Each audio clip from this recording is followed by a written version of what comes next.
Jadi kan misalnya nih, ada developer jual, wah DP 20 juta nih, cicilan 1 juta nih, syariah lagi, wah Itu nggak masuk. gurih itu. Itu udah pasti nggak bakal. Nah itu nggak masuk, berarti yang masuk itu minimal berapa DP? Ya, developer yang punya ini, saya bertanya lagi, niatnya apa sih? Mau menolong orang menengah bawah tadi supaya punya rumah. Mau untung lah. Nah kalau mau nolong nggak usah bisnis. Buka yayasan. Iya, buka yayasan. Tapi kalau memang berbisnis, bukan itu caranya.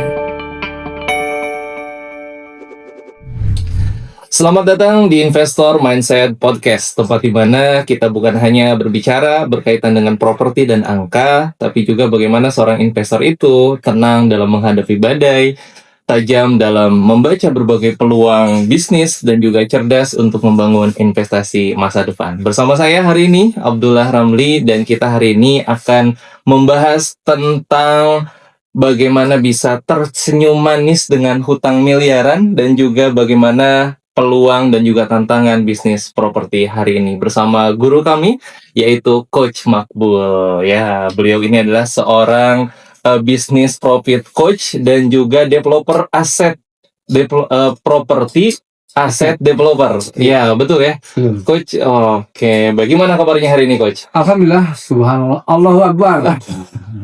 Masya Allah, semangat ya.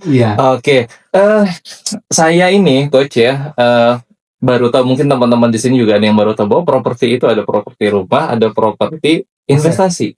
Nah, investasi. Nah, kalau properti aset itu masuknya kemana nih, Coach? Iya, saya tuh menyebutkannya ya menggunakan istilah dari akuntansi gitu ya. Walaupun saya bukan orang akuntansi gitu ya, tapi yang kita sebagai pengusaha tentunya harus cukup mengetahui lah tentang akuntansi ya. Nah, liability dia saya menyebutkan itu yang jual rumah, apa itu liability? Property liability. Kemudian yang bisa menghasilkan duit itu baru aset gitu. Nah, ini properti yang bisa ngasilin duit. Iya, ngasilin duit ya. Itu disebut aset. Yang dimaksudkan aset di sini berdasarkan dari Robert Kiyosaki adalah yang bukan seperti rumah. Karena kalau rumah kita itu bukannya aset, tapi itu liability. Beban. Kenapa? Ketika kita beli, kita ada kena pajak, maintenance, dan terus biaya-biaya selanjutnya. Berbeda kalau kita tinggal di situ. Kalau ditinggal di situ ya ada, ya wajar ya sesuatu yang sudah kita keluarkan. Tapi jika kita beli second home, rumah kedua, itu bukannya menjadi aset, tetapi lebih kepada liability. Tetapi kalau yang dikatakan dengan aset adalah kita beli hari ini, besok dia ngasilin duit. Gitu, mungkin pekan depan atau bulan depan atau yang sudah bisa membuat uang kita beranak. Baik. Ini kalau cara lunasin hutang miliaran dengan tersenyum, kita ini dulu ya. Cara lunasin hutang miliaran dengan tersenyum itu gimana? Senyum aja bisa lunas hutang miliaran, Coach. Baik, jadi kita juga banyak dulu waktu saya membimbing banyak pengusaha ya, ketika mereka berutang. Nah, ternyata utang dengan senyum itu sangat kuat itunya pengaruhnya. Hutang dan senyum. Iya. Kenapa? Kalau kita utang tapi kita kurang tersenyum, maka ketika kurang senyum rezeki itu susah datangnya. Gitu loh. Karena apa? Utang cara bayarnya cara menyelesaikan utang cuma satu, yaitu harus dibayar ya. Ingat ya, harus dibayar gitu. Nah, cara ngedapatin supaya bisa dibayar nggak ada yang lain kecuali mendapatkan uang. Untuk mendapatkan uang banyak-banyak tersenyum gitu. Karena ini yang saya perhatikan dari beberapa orang yang bisa lunas utang, namanya Pak Mulyono ya. Beliau itu bisa lunas utang 70 miliar lebih tanpa jual aset. Ternyata modalnya beliau adalah hobi tersenyum. Sehingga banyak peluang-peluang masuk untuk terhadap bisnisnya, dan kemudian bisnisnya bisa berputar dengan baik, dan akhirnya bagaimana? 70 miliar hanya selesai dalam 1 tahun tanpa jual aset. Tanpa jual negara ya. Tanpa jual negara, tanpa menggadaikan negara. ini mana lagi? Ini udah pinggir jurang kayaknya. Ini soalnya sama itu ya, namanya itu ya. Oh iya, mohon maaf nih. Dan daerahnya pun hampir mirip. Hanya satu Solo, satu Sragen. Ya deket-deketan lah. Tapi kita nggak bahas itu sekarang ya. Baik, Coach, katanya untuk memulai bisnis di dunia properti itu butuh modal besar. Iya. Itu betul seperti itu, Coach? Ada betulnya, ada enggak juga ya. Kalau bagi saya yang dulu memulai usaha properti, saya dulu memulainya memang dari properti jual rumah. Ya itu yang banyakkan orang tahunya dunia properti ya bikin rumah, bikin perumahan, ya kemudian jual. Itu yang dulu yang saya memulai usaha properti. Nah, pada waktu itu ternyata saya sendiri tidak punya modal. Yang dikatakan yang modal dalam kebanyakan orang ya duit ya gitu ya. Betul. Saya nggak punya. Saya alhamdulillah orang tua saya punya tanah sedikit 1,4 hektar. Oh, sedikit itu? Iya, di Pekanbaru. Dari situlah saya kembangkan. Kalau di Pekanbaru sedikit, 1, itu sedikit ya? Iya, banyak yang lebih besar dari itu masalahnya kan gitu ya. Bahkan ada yang jutaan hektar gitu. Walaupun hutan milik umum, tapi dia dimiliki orang juga banyak gitu. Dibabat. Ini lain lagi ya. Nah, terkait dengan yang saya katakan tadi bahwa apakah perlu modal besar? Bisa iya, bisa tidak. Kenapa? Karena ternyata saya memulainya tanpa modal. Kalau ditanya modal pada waktu itu uang, memang saya nggak punya. Tapi alhamdulillah orang tua saya ternyata punya lahan 1,4 dan itu berada di tengah-tengah hutan, walaupun dekat kota. Nah, untuk selanjutnya apa yang modal kita? Ternyata modal kita adalah bagaimana menjadikan ini berpikir keras untuk bagaimana supaya ini bisa dijual, bagaimana supaya ini bisa dikembangkan. Bukan jual tanahnya yang segede gitu ya, tapi tentu kita kaveringkan, kita bikinkan rumah contohnya, kita bangun. Dan akhirnya banyak yang melirik dan alhamdulillah dalam hanya perlu waktu 1 tahun lebih ya, itu sudah selesai kurang lebih 58 unit. Nah, jadi yang terpenting ternyata manusia ini modal pertamanya adalah dari pemikirannya, bukan berasal dari yang di luar pemikirannya. Kalau nggak punya dia itu, nggak usah mau sebesar apapun uang yang disuntikkan, pasti akan gagal, pasti tidak akan bisa berjalan dengan baik. Pengusaha-pengusaha besar seperti Ciputra ya. Memang kita di sini sebutnya Ciputra biar. Ciputra ya. Iya. Samar. Gitu ya. Nah, seperti Ciputra. Ya, juga seperti itu gitu. Mereka tidak pernah memulai usaha itu dari modal yang besar. Bikin Jaya Ancol seperti itu kan, bukan dari modal besar, tapi lebih kepada bagaimana mentransformasikan ide yang ada di kepalanya sehingga membuat orang yang mendengarkannya tertarik untuk mendukung ide tersebut. Baik. Berarti kalau ingin jadi developer yang sukses, punya uang yang banyak dan juga tanah yang luas misalnya, udah punya modal, punya uang, itu nggak cukup ya? Nggak cukup. Jadi kalau tidak punya yang paling utama adalah pemikiran, punya visi yang bagus, punya kapasitas berpikir di situ, lebih baiknya jangan gitu. Mendingan uang yang banyak tadi diinvestasikan kepada orang yang mempunyai kapasitas di dalam dunia developer, kemampuan berpikirnya yang kuat. Atau punya tanah yang luas, mendingan investasikan kepada orang yang memang mempunyai kapasitas untuk memikirkannya. Gitu. Karena kalau tidak, cuma gitu, nggak akan jalan. Iya. Coach saya ini kan kenal Coach Mokbul ini, itu adalah developer properti yang produknya itu menengah ke atas. Iya, betul. Gitu. Itu Coach memang memulainya memang langsung dari menengah ke atas, atau tadi tuh yang tanah orang tua itu mulainya dari harga berapa tuh, menengah ke bawah, atau memang dari awal sudah segmennya menengah ke atas, Coach? Iya, saya udah langsung target saya memang udah di situ. Mungkin kalau kita flashback ke belakang lagi, saya dulu bersekolah di SMA Cendana Rumbai. Cendana Rumbai ini dalam sebuah komplek Chevron. Kalau sekarang Chevron ya, dulu Caltex. Nah, itu adalah komplek orang-orang yang memang punya penghasilan yang tinggi. Tambang ya. Dan saya sudah dari SMA sudah biasa melihat seperti itu. Ini anak sultan berarti dong, Coach ini. Bukan, saya anak yang numpang-numpang aja gitu. Yang enak lah gitu ya. Nah, saya melihat itu komplek, wah ini luar biasa orang-orang yang tinggal di sini. Gitu ya, rumahnya rumah kebon istilahnya ya kalau di sini. Tanahnya luas-luas. Terus penghasilan mereka ya ratusan juta per bulan orang tuanya kan. Wah, ini luar biasa. Nah, sudah terbiasa saya bermain sama mereka mungkin ya. Jadi ketika saya memulai usaha ini, yang langsung kita ternyata alam bawah sadar kita itu memimpin kita, mengarahkan kita. Gitu. Jadi mulai hari ini saya berpesan kepada yang mendengar ini supaya sering-sering lah bermain ke tempat yang baik gitu.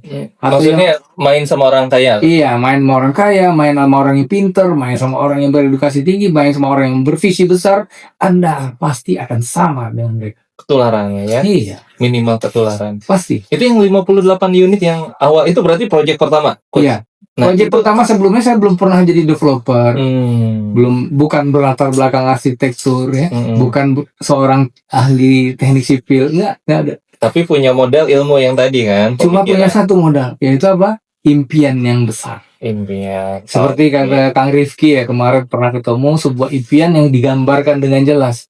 Ternyata ya impian yang digambarkan dengan jelas ini apa? Yaitu apa? Ketika masa lalu itu sebagai potongan-potongan puzzle di dalam bank data kita rupanya. Gitu. Nah, ini keluar dia. Nah, itu keluar gitu. Dan termasuk ketika saya bikin rumah, setelah saya perhatiin rumah saya, tempat tinggal saya, ini kok kayak waktu saya tinggal di kos-kosan gitu ya.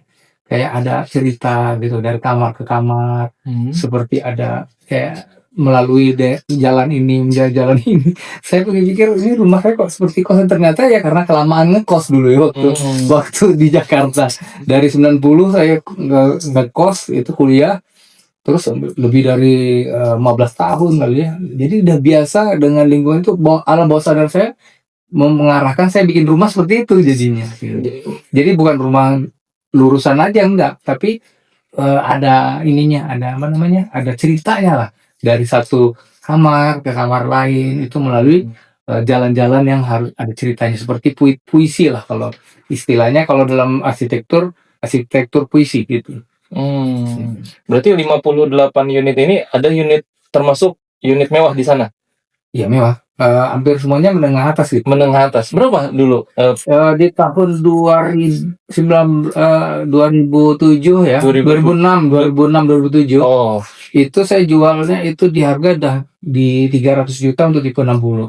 Oh, iya. Sementara pada waktu itu uang dengan begitu orang sudah mengatakan ini siapa yang beli? Ada yang beli. Saya yakin alhamdulillah lulus juga selesai. Iya, itu sekarang harganya tuh 700-800 jutaan, Coach. Betul. Rumah. Berarti tipe berapa itu? Tipe 60. Oh, tipe 60 udah tipe gede lah. Itu harganya 800 jutaan kalau di kita sekarang.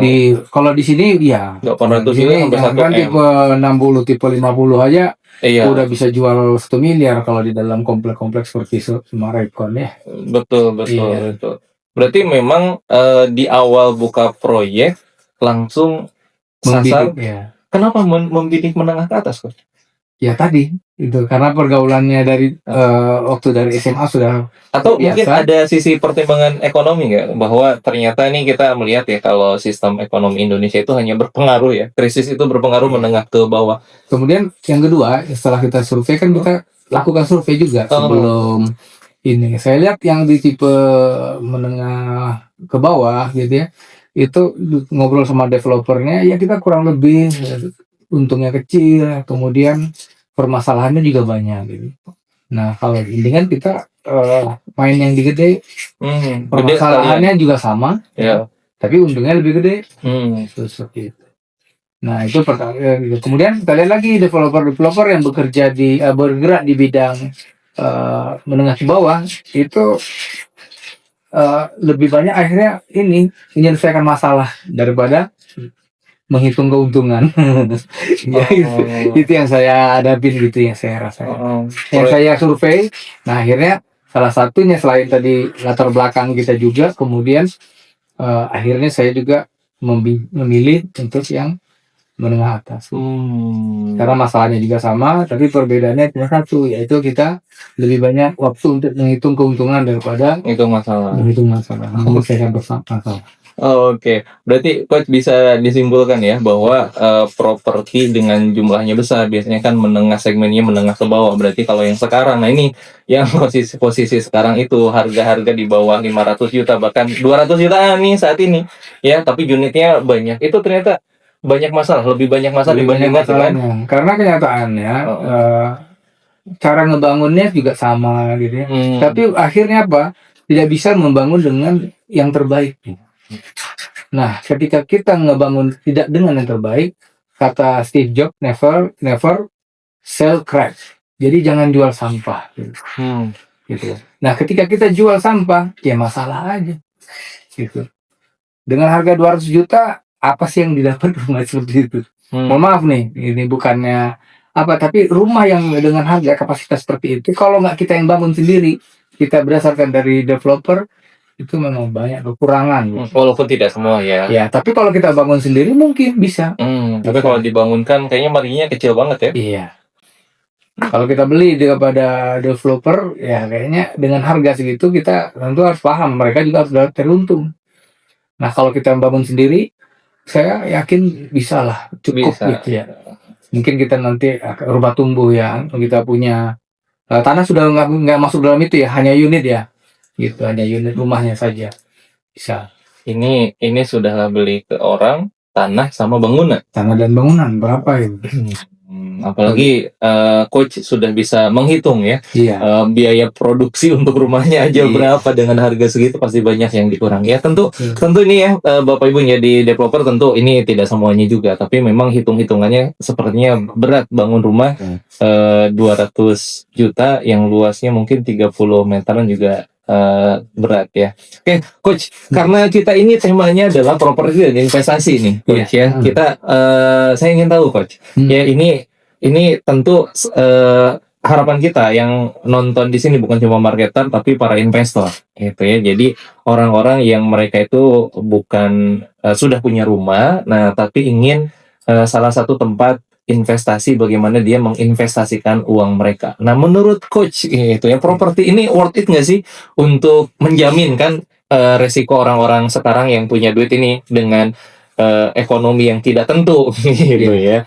Nah, mereka itu lebih memilih untungnya lebih nggak apa-apa kecil, tapi duit saya aman. Nah, kalau properti sendiri bisa nggak menjawab bukan cuma aman tapi untungnya gitu? Ya, kalau aman, jelas aman, gitu. Berbeda ya, karena dia barangnya tidak busuk gitu. Yang penting kita cek legalitasnya bagus. Kalau legalitasnya sudah benar, kemudian proyeknya itu posisinya strategis, insya Allah itu adalah sebuah investasi yang aman. Namun kalau untuk untung besar kecil, ini tergantung dari lokasi kita. Nah, lokasi kita kalau memang lokasi kita strategis dan bagus, itu bisa menghasilkan cuan yang banyak, bisa menghasilkan keuntungan yang berlipat. Tapi kalau kita posisinya agak sulit, itu tentu kita akan ada struggle terhadap lokasi sendiri, perjuangannya luar biasa di situ ya. Nah, itu. Nah, kemudian untuk para investor, ya saran saya kalau untuk beli rumah kedua, Anda sudah punya rumah dan ingin punya uang lagi dari investasi tadi, jangan beli rumah. Beli properti aset. Beli kos-kosan, beli villa, beli cabin, beli glamping gitu. Nah, bahkan sekarang ini udah muncul lagi yang itu seperti tidak jual lagi sama tanahnya, kok cabinnya aja, unitnya aja gitu. Jadi kita nggak perlu ada beli tanah, nggak ada beban biaya BPHTB dan segala macam di situ. Kita cukup beli unitnya saja, dan kemudian kita berakar sama developer ini tadi, dan selanjutnya dikelola, duit kita sudah langsung bisa ngasilin. Bulan depan udah ngasilin duit. Gitu. Dengan uang misalnya 500 juta, 300 juta, 500 juta, itu sudah langsung ngasilin duit. Ya. Jadi apalagi kalau yang sudah developernya yang sudah punya unit-unit yang tinggal dia jual beli lah. Nah, glamping juga begitu, dengan posisi yang ini, posisi yang tepat ya, dengan menampilkan alam yang bagus, bahkan lebih murah lagi tuh glampingnya gitu kan, beli tenda doang gitu kan, kemudian kita diputarkan sama dikelola kan dengan baik sama pengelola yang kita percayai, itu hasilin duit pekan depannya. Besar kecilnya ya tergantung si pengelola tadi bagaimana memasarkan proyek tersebut, unit tersebut. Kalau coach sendiri ada yang sedang dikelola nggak, atau ada rekomendasi nggak untuk para investor menjadi alternatif untuk pilihan investasi? Atau mungkin coach saat ini sedang mengembangkan properti aset itu? Ya, saya sekarang beberapa kali saya sudah survei lahan di Bandung karena saya tinggal di Bandung ya. Nah, untuk saat ini saya belum menemukan gitu ya yang kira-kira bisa space, ada parkiran bagus, ada ditawarin bagus nih lahan, tapi parkirannya sulit gitu. Jadi untuk bisa menampung pasar yang lebih banyak kayaknya akan kerepotan gitu. Kemudian ada lagi yang ditawarin itu terakhir ditawarin dengan di lahan terlalu jauh untuk ditempuh. Nah itu effortnya luar biasa juga nantinya untuk memasarkan selanjutnya. Gitu. Nah kalau yang saya tahu saat ini yang sudah ini itu Masudi ya, Masuda. Ya Masuda itu Masuda rumah kos. Rumah kos itu dikelola juga dengan baik. Itu saat ini saya lihat. Tapi unitnya sudah habis, Coach. Ya begitu, kalau yang bagus memang cepat habis itu. Ya cepat laku kalau yang bagus. Nah ini di pengelolaannya juga saya lihat udah bagus itu dengan oleh siapa yang ngelola, tapi saya lihat itu udah Amri yang kelola Amri. Amri. Oh, iya. Saya nggak bermaksud iklan, tapi saya lihat itu ya bagus gitu. Iya, Amri. Iya, Amri untuk okupasinya. Amri atau Amri? Amri. Nggak Amri nama orang ini. Amri nama orang. Iya. Ya itu yang saya lihat dari cuma mungkin harus ya ke depan dengan stuck di situ terus gitu, maksud saya. Marketnya juga habis kan untuk okupansi pengelolaan kan. Pak Masuda nih yang developernya jangan fokus di itu terus gitu. Jangan fokus di kos-kosan terus. Apalagi Coach, mungkin di sini juga ada para developer juga, para pengusaha juga nih kayaknya ada yang paling bagus sekarang parkiran yang kayak di Cina kan. Parkiran ke atas ya yang ke atas bertingkat itu yang muter kayak komedi puter ya kalau itu, tapi di Cina mesinnya, dan alhamdulillah di Indonesia sudah ada, nilainya kurang lebih 1,5 M lah. Itu bisa berapa unit ya, mobil 10, 11, 10 artinya 20 unit, dan itu berapa jam. Nah kenapa parkiran ternyata space-nya itu udah berkurang. Kalau kita bikin gedung itu banyak, belum lagi besar luas kan. Tapi kalau ini cukup space-nya palingan 5x5 sudah bisa ke atas ya. Sudah naik ke atas, sudah bisa mobil naik karena ruko-ruko komersil di tempat strategis itu cuma buat satu mobil, kadang nggak bisa parkir. Iya.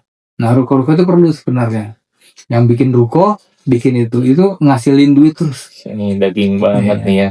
Ini ide semua ya.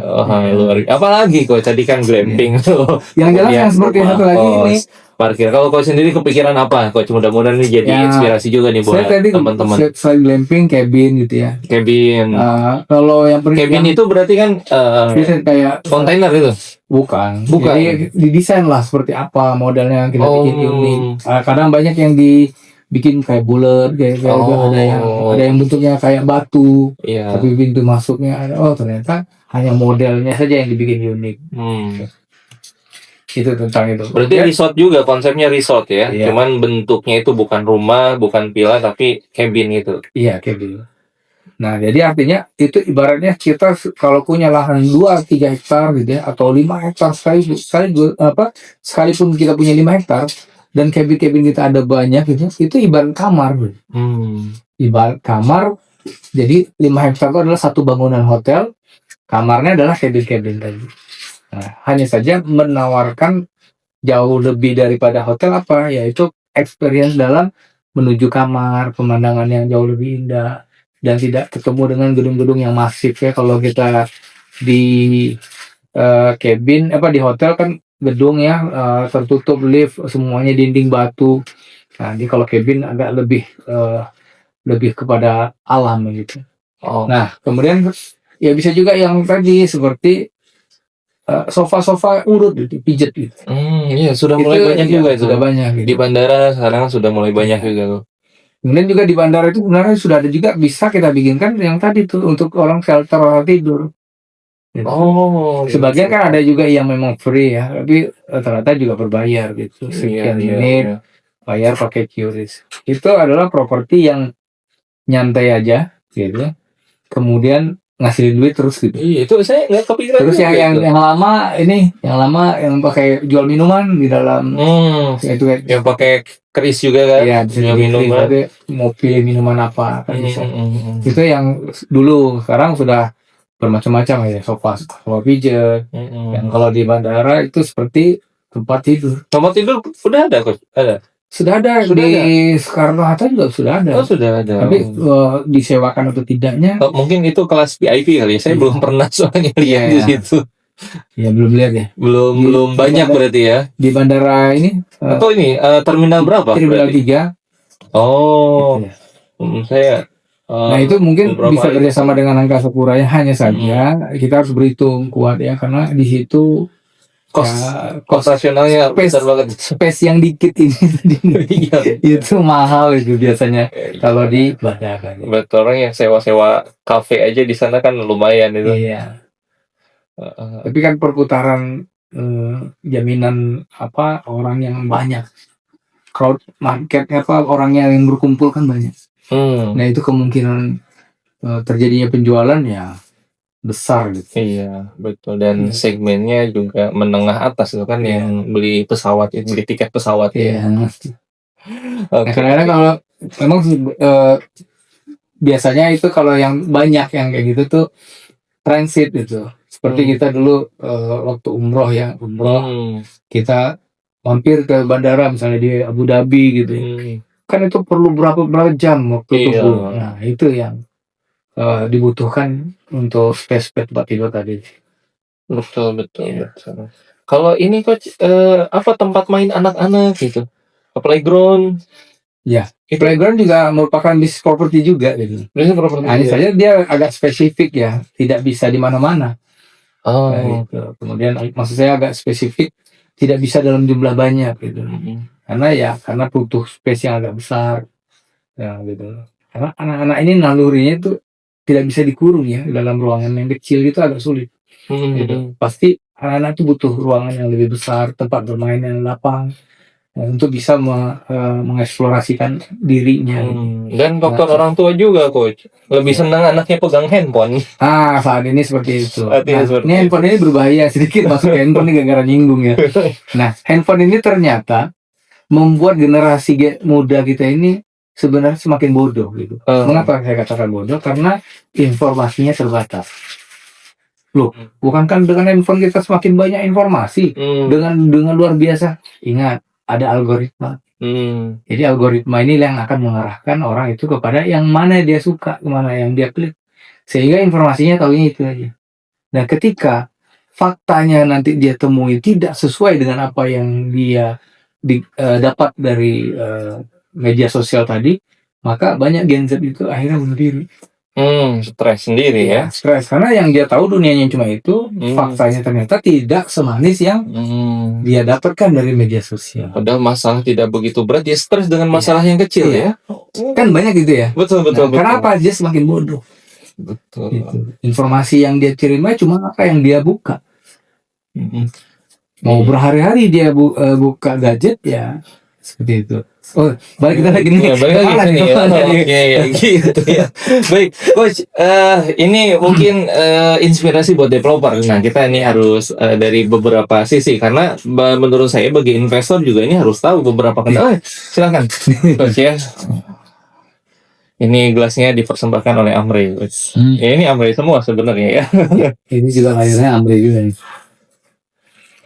Oke, Coach. Kita masuk ke ini, tantangan-tantangan atau kendala-kendala yang biasanya dihadapi oleh developer. Oke. Itu apa aja biasanya? Oh iya. Kendala terberat. Kendala terberat. Ya khususnya yang pernah Coach alami. Mungkin Coach juga bisa menyampaikan kendala-kendala di perumahan segmen menengah bawah, termasuk yang Coach sendiri kan. Jadi faktor keuangan, kan finansial. Apa tuh? Modal. Finansial, modal. Kebanyakan atau cash flow. Ya. Nah, developer saat ini itu yang umum ya, konvensional, saya sebutkan konvensional, sama yang berbasis dengan syariat Islam itu sama rupanya problemnya. Yaitu apa? Finansial, keuangan. Hanya saja yang konvensional dia dibantu oleh perbankan, ya kan? Kalau yang syariat ini biasanya modal sendiri. Nah, yang dibantu perbankan ini akibat dia menggunakan dana perbankan ini, akhirnya dia itu kerjanya itu kepala jadi kaki jadi kepala. Maksudnya nggak bisa berhenti. Dan kalau dia tidak cermat mengatur keuangannya, maka akan terjatuh ke dalam kesulitan keuangan. Akhirnya top up, nambah utang. Itu yang terjadi. Nah, orang-orang yang mengapa mereka ini tidak bisa mengatur itu sebenarnya bukan karena dia nggak mau, gitu loh. Bukannya nggak bisa, tapi itulah yang kita namakan keridhaan atau keberkahan itu hilang. Nah, ketika keberkahan itu hilang, ada aja jalan-jalan yang tidak kita tahu bikin bocor. Misalnya nih, dalam produksi ya, gitu. Kemudian dalam produksi Boncos ya. Iya, misalnya tukang melarikan material nggak dikirim, ya, material terlambat kirim, itu ada aja seperti itu. iya. Nah, ketika dengan perusahaan apa developer gede, si kontraktor tadi ngebangun itu benar-benar dicekek. Mulai dari materialnya harus beli ke developer gede tadi, ya. Kemudian si ininya si kontraktor tadi harus bikin dengan speknya dia. Gitu. Spek yang ditetapkan. Nombok. Betul-betul biasanya harus modalin dulu. Nah, ini yang akhirnya impiannya besar jadi masalah. Dan itu yang terjadi. Nah, itu pada developer. Jadi paling terbesar adalah keuangan. Kemudian yang selanjutnya adalah perizinan. Perizinan ini dengan semakin ketatnya pemerintahan sekarang, semakin harus tertibnya negara ini, maka developer saat ini yang ketika masih dulunya banyak bermain sedikit ke kiri, daerah zona hijau dijadiin kuning, ya, itu akan kesulitan. Kenapa? Pemerintah semakin ketat sekarang. Tapi kenyataannya ketika bisa tembus, ya tadi artinya masih berlaku ya semacam suap menyuap, ya risuah gitu.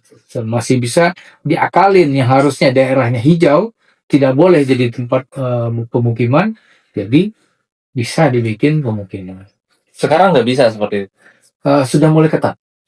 Ya, walaupun tetap kita lihat juga kalau di Bandung daerah utara itu kan adalah kawasan Bandung Utara itu KBU ya, itu adalah nggak boleh itu. Jadi kalau punya lahan 1 hektar, kita hanya bisa bangun di 300 meter persegi. 300? Iya. Yang 700-nya 30%. 30% ya? Yang 70%-nya wajib hijau. Nah, kalau kita mau bikinnya, akhirnya bikin panggung. Supaya tetap ada resapan. Rumah kayu. Ya, maupun apa jenisnya, tapi harus naik dari tanah. Tidak lagi ada pondasi seperti pondasi biasa pada bangunan. Cukup tiang-tiang. Kenapa? Mengharapkan ada daerah tanah yang tidak tertutup bangunan. Seperti itu. Jadi problem yang itu adalah keuangan, kemudian yang selanjutnya perizinan. Nah, kemudian yang ketiga, yang pertama tadi kalau developernya ketika tidak ini ya modal gantung ya, kemudian mengharapkan ke perbankan, dampaknya apa? Ujung-ujungnya permasalahan yang muncul. Karena hitungan di atas kertas bisa penjualan sekian unit. Nah, faktanya tidak. Nah, ketika faktanya tidak, utang harus bayar dong tiap bulan. Nah, ya artinya kita membayar kepastian dengan ketidakpastian. Nah, ketidakpastian apa? Ya penjualan, income kita tuh tidak pasti. Yang pasti beban operasional. Yang pasti beban operasional, beban bunga itu pasti. Nah, artinya membayar kepastian dengan ketidakpastian itu memang orang yang BO/DOH gitu. Seperti itu. Nah, karena itu terhadap utang, bagaimana cara menyikapinya? Kalau utang yang berbasis ada sesuatu yang tidak Allah ridhoi, karena ada riba tadi, itu sebaiknya jangan. Karena apa? Sebagus apapun kita mengelolanya, pasti akan tergelincir ke dalam kesulitan. Kenapa? Allah sudah berjanji bahwa Allah akan menghancurkan riba itu. Gitu. Nah, yang persoalannya ketika hancur itu bukan hancur langsung dihancurkan gitu, tidak, dibikin dulu bangunannya tinggi. Gitu. Ketika bangunannya sudah tinggi, maka Allah jatuhkan. Itu sakit gitu. Sakit. Nah, bagi developer kalau untuk Muslim maksudnya? Ya, Muslim yang syariat Islam tentu tidak pakai itu kan.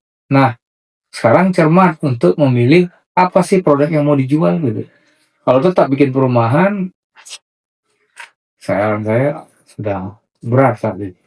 karena pasti orang akan beli dengan KPR. Dan cerita dengan KPR, ya pasti kita akan terlibat dong dalam riba itu. Nah, dampaknya bagaimana? Ya, usaha kita jadinya marit, berantakan, banyak aspek-aspek yang nanti kita tidak sangka, yang dalam hitungan kita bahwa ini harapannya berjalan dengan lancar, kenyataannya. Nah, bagi seorang developer syariah ternyata mengganti posisi perbankan tadi. Gitu. Ini yang modal kurang. Itu berat banget itu. Ya, dia mengganti posisi perbankan dengan apa? Customer. Cicilan panjang. Iya. Kemudian dengan pemilik tanah. Betul. Kemudian dengan toko bangunan, kontraktor. 4 ini itu dijadikan bank. Maksud saya apa bank? Ya itu bayarnya nanti dulu. Dicicil tuh dikit-dikit. Pemilik tanah dibayar dikit-dikit. Kemudian si kontraktor juga dibayar dikit-dikit. Seperti itu. Iya. Nah ini yang developer syariah akhirnya apa? Rupanya mengganti posisinya. Nah, untuk itu perlu kita kemas dengan baik produknya seperti apa. Kita harus sasar, nih saya target market saya apa? ITM namanya.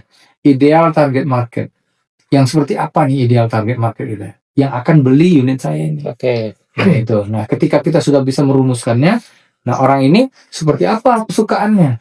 Sudah sering berada di mana? Ketika sudah ketemu orangnya itu, sama pasti akan dibeli itu. Iya. Ideal target market itu dia akan beli tanpa nawar. Oke. Sekarang gini coach. Iya.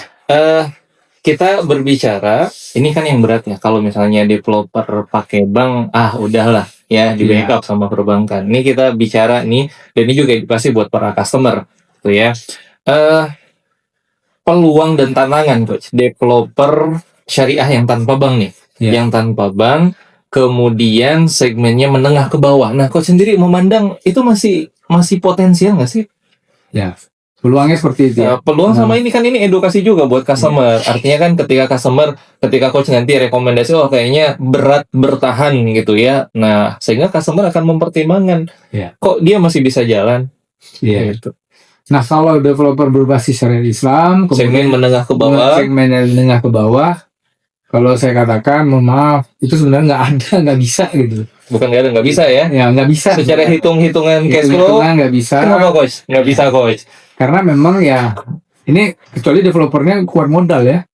Berapa coach kuat modal itu? Misal nih ya kan developer kecil anggaplah 1 hektar. Sebenarnya 1 hektar udah gede tuh buat developer menengah ke bawah. 1 hektar coach. Saya mau segmen menengah ke bawah. Kenapa itu susah coach? Ya minimal duit di tangan dia 15 miliar. Duit di tangan 15 miliar? Itu duit developernya. Ya, 15 miliar minimal. Supaya dia bisa kasih kredit panjang. Dan pembangunan tetap jalan. Biar itu masuk akal, coach. Gimana? Dia harus jual harga berapa, cicilan berapa itu, coach? Tapi segmen menengah ke bawah. Saya sudah pernah bikin hitungan dalam cash flow, proyeksi cash flow-nya ya. Ya, kelihatan di awal gitu ya, pada 1 tahun awal, karena kita masih bayar DP, masih terima DP ya, dari unit yang banyak tadi, DP, kemudian ada angsuran-angsuran, sampai pada bulan, ketika 1 tahun 2 bulan gitu, sudah mulai menurun gitu.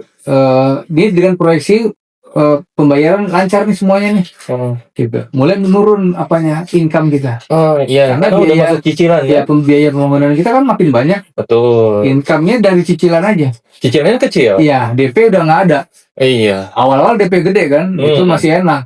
Lama-lama mengecil, tinggal cicilan kecil-kecil. Dan cicilan flat. Iya. Nah, terakhir itu pada setelah 1 tahun setengah itu mulai minus itu. Cash flow kita minus. Karena pengeluaran sampai bahkan saya ngitung sampai ini benar-benar nggak masuk. Saya kotak-katik nggak masuk. Secara operasional nggak masuk, coach. Kita bermainnya di angka ya, di cash flow, di proyeksi cash flow ya, gitu. Dalam akuntansi gitu ya, harus diproyeksikan nih. Kalau nggak tanpa proyeksi ini kita nggak jalan sebenarnya. Kok gini deh, biar mudah nih. Kalau saya customer juga nih, coach, nyari developer nih kan, karena kan kita sudah beli, rumah nggak ada, uang hilang gitu kan, resikonya seperti itu. Harganya berapa nih, coach? Dan cicilannya berapa lama dan berapa itu cicilannya? Biar masuk akal. Ya. Pertama kan developernya wajib tuh punya simpanan 15 miliar karena dia kan membackup bank itu. Ya. Dan yang bagi customer nih kalau bagi customer ya. Iya. Jadi kan misalnya nih ada developer jual, wah DP 20 juta nih, cicilan 1 juta nih, syariah lagi. Wah, itu nggak masuk. Gurih itu. Itu udah pasti nggak bakal masuk. Nah, itu nggak masuk. Berarti yang masuk itu minimal berapa DP? Ya, kita punya DP minimal 50%. 50%? Iya. Harga dulu, harga berapa harga cash? Harga ya 250, 300. Oke, anggaplah paling murah nih coach. 250, saya pengen nyicil coach. Nyicil 250, dan DP harus 50%. 150? Harus 50%. 125 juta, anggaplah 150 juta. 100 juta. Ini kalau saya customer ya. Bisa coach, menengah ke bawah. Ya kalau begitu ya memang kan nggak ketemu nih marketnya nih. Nggak ketemu. Kata hadis Rasul juga, bukan kewajiban kita bukan memiliki rumah, tetapi menyediakan perlindungan untuk keluarga kita. Nah, itu kan bisa dengan rumah mertua ya, atau rumah tetangga, rumah saudara, banyak kan. Ini masalahnya coach kita nih ya. Ini mungkin ini juga coach ya. Jangan terlalu memaksakan gitu ya untuk yang, karena kan memang develop pertama customernya memaksakan pengen punya rumah, prinsipnya sudah sesuai, siapa pengen banget punya rumah. Kemudian ketemulah developer yang juga memaksakan, bisa kayaknya 50 juta nggak masuk coach. Nggak masuk. Membangun seperti apa itu? Saya balik sampai dinding udah cukup, palingan pintunya belum. Oke, 150 juta cicilan per bulan berapa coach? Kan banyak kan yang 2 jutaan gitu ya. 2 jutaan masih masuk itu? Enggak juga. Mahal coach. Mahal emang, kenyataannya mahal. Kalau ngitung, jadi kalau orang itu mintanya di bawah 2 juta, ya udah nggak usah dibuka gitu. Artinya memang nggak ketemu. Nah, developer yang punya ini, saya bertanya lagi, niatnya apa sih? Mau menolong orang menengah bawah tadi supaya punya rumah. Mau untung lah. Nah, kalau mau nolong nggak usah bisnis. Buka yayasan. Ya, buka yayasan. Tapi kalau memang berbisnis, bukan itu caranya. Kemudian tadinya mau niatnya nolong, ngapain? Itu sama dengan kita membangun karakter orang-orang Indonesia ini adalah orang-orang yang mental korban, orang yang harus dikasihani gitu. Nah, orang-orang yang menengah bawah itu harus ditolong dengan apa? Dibuka lapangan pekerjaan yang banyak. Iya. Dimudahkan. Saya tetap berpihak ke developer nih coach. Tetap harus bisa nih, gimana coach? Dan juga konsumen nih, konsumen menengah bawah. Ini saya sudah ini yang nggak bisa saya bilang. Jadi gitu. Oke, DP anggap nih 150 juta, walaupun kalau karyawannya UMR dapat 150, mungkin dapat warisan nih coach. Tapi masih kurang nih 150 juta. Nah, 150 juta DP ya. Cicilan berapa? Nah, tinggal sisanya. Kalau di harganya 200 atau 250, tinggal 100 kan. Tinggal 100 dibagi 12. Artinya kurang lebih 2 juta ya. 2 juta sebulan. 2 juta juga ada, kalau 100 sudah lebih. 2 juta kali 12, 240 juta. 24 juta baru. Belum masuk. Artinya kalau dia bagi 12 bulan atau dibagi berapa dia maunya, itu kan kalau kita hitung 100. Ini gaji UMR coach 5 juta coach, kan nggak mungkin 5 juta secicilan semua, nggak hidup saya sama bagi keluarga. Dia mau 5 tahun, kalau 10 tahun artinya 120 bulan ya kan, cicilan berapa berarti tuh? Wih, langsung ya 8 juta 800-an 800 ribu masih bisa berarti. Nah, ini ya harus satu lagi, harus sabar. Pertama tadi developer harus punya duit. Kedua dia harus itu kan backup 100 juta berarti kan dia harus sabar juga. Rumahnya nggak langsung bisa terima. Mungkin waktu 2 tahun. Berarti bisa 1 jutaan. Bisa 1 juta. Artinya memang developernya memang udah lapang ya. Tapi 10 tahun ada coach developer properti syariah yang cicilan sampai 10 tahun ada ya? Kemarin awal-awalnya ada ya. Kalau sekarang kayaknya sudah mulai realistis. Sekarang saya melihat nggak ada kayaknya. Nggak ada lagi. Udah paling 5 tahun, paling lama itu. 5 tahun berarti kan di atas itu kan? Iya, 1,6 jadinya. 1,6. Iya. Wah, ini lumayan juga 1,6. Masalahnya ini DP-nya 150. Siapa yang mau DP 50% coach? Iya. Kalau yang di bawah itu susah itu bagi developer ya. Kecuali developernya punya duit ya. Ini realistisnya itu ya 50 aja masih berat itu. Ya. Tapi masih bisa lah 50 diusahakan. Oke, 50 juta artinya sisanya kan 200 juta tadi. Oh, 200 juta cicilan 5 tahun. 5 tahun. Itu belum, coach udah ngitung profit nggak itu developer? Itu harus lebih dalam ya. Maksud saya nggak bisa sekarang juga kita ini kan. Dengan hitungan 200 cepat ini, juta. 200 juta dibagi 250 juta ya. Untungnya berapa lagi? Sebenarnya 10 juta, 20 juta. Udah paling banyak gitu. 10 juta lah.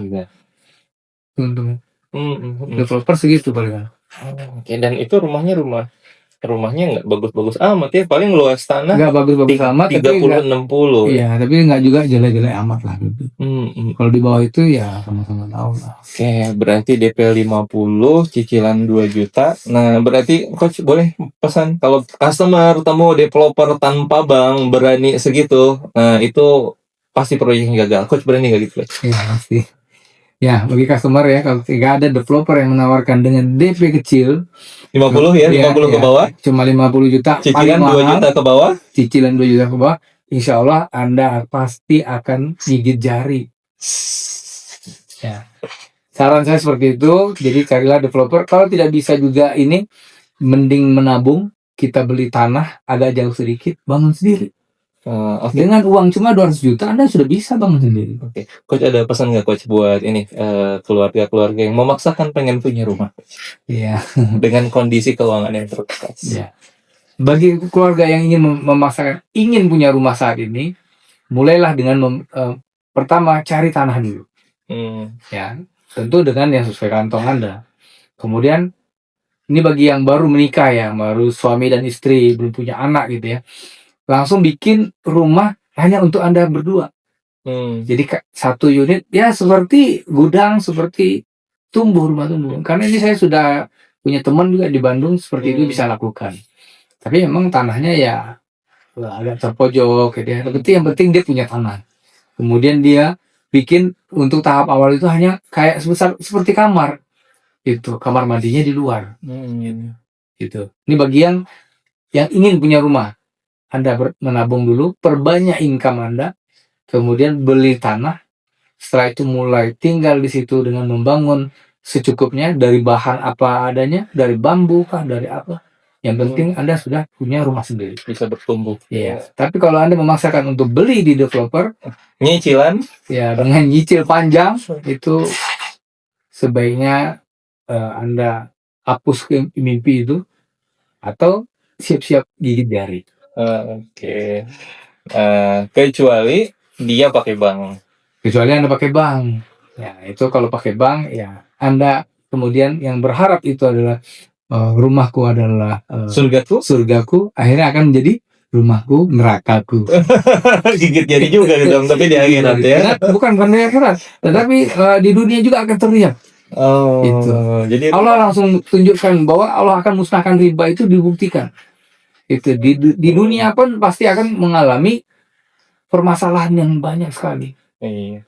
Rumah tangga yang hancur, anak yang sakit-sakit terus, ya gitu ya. Kemudian anak pun akhirnya yang terlibat pergaulan bebas, narkoba, dan sebagainya. Berarti nggak bisa semua dong, nggak bisa semua jadinya. Nggak bisa semua gimana? Iya, nggak bisa beli rumah intinya gue.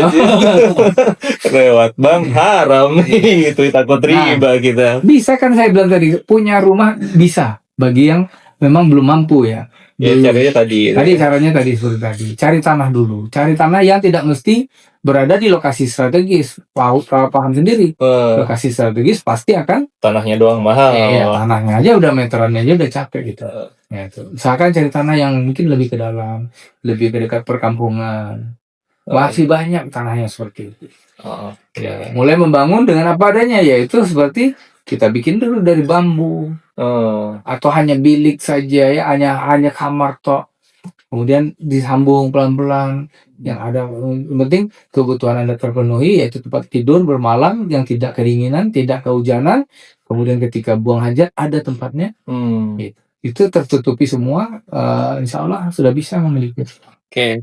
Coach, sepertinya kita akan bagi 2 segmen nih Coach ya. Sudah 30 menit lebih nih ya. Kita akan bagi 2 segmen Coach ya. Ya, satu lagi segmen Coach ya. Part 2 itu kita akan bahas tentang cara melunasi utang dengan tersenyum. Saksikan part 2.